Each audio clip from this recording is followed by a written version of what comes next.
It is September 27, 2016. This is the Watchman News, and I'm Mike Callahan. Well, it would seem Washington is going to give Manpads to the terrorists because that'll teach Russia. No kidding, this report coming out of South Front. Washington unmasked plan to arm Syrian militants with Manpads to quote-unquote get the Russians to back off. I'll put a link to this article in the description. There's a possibility that Gulf states, after the U.S. authorization for sure, might arm Syrian rebels with shoulder-fired anti-aircraft missiles, U.S. officials told Reuters, speaking on condition of anonymity. I know, I just mispronounced that. We're going anyway. According to the report, the U.S. has kept high numbers of man-portable air defense systems, Manpads, out of Syria by uniting Western and Arab allies behind sending training and infantry weapons to moderate opposition groups. However, now, when the ceasefire has collapsed, the U.S. Middle Eastern allies may sooner or later silently agree with wealthy individuals supplying Manpads to militants in Syria.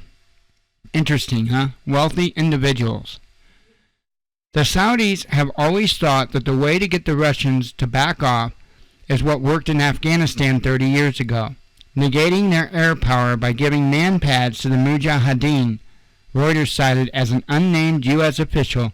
So far, we've been able to convince them that the risks of that are much higher today because we're not dealing with the Soviet Union in retreat, but a Russian leader, Putin, who's bent on rebuilding Russian power and less likely to flinch.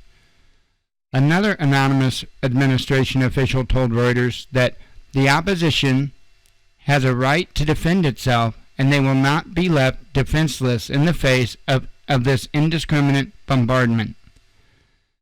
The official noted that some U.S. allies and partners have been involved in the U.S.-Russia talks on Syria. We don't believe they will take lightly to the kind of outrages that we've seen in the last 72 hours. However, the official refused to comment on the specific capability that might be brought into the fight. So again, I'll link this in the description tab. This just gets nuts.